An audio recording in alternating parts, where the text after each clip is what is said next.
Hey guys, this is Gavin with First World Survival, and today I'm going to be showing you my homemade fire starter. This is just an Altoids container with stuffed cardboard filled with wax. It lights really easily and it gets put out even easier. Great for cooking if you want to put a little pot over it, boil some tea. Watch this.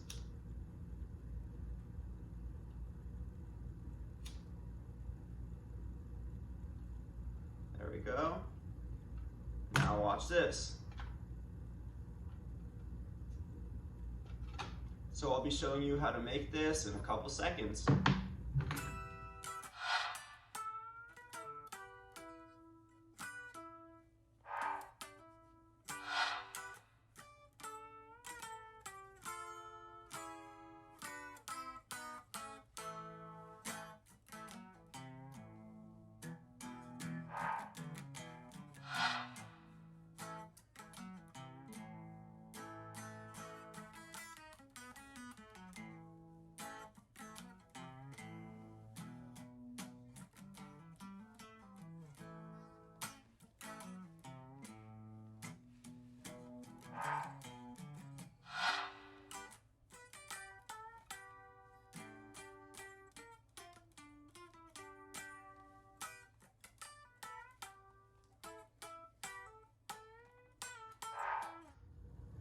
Thanks for watching. Remember to like and subscribe.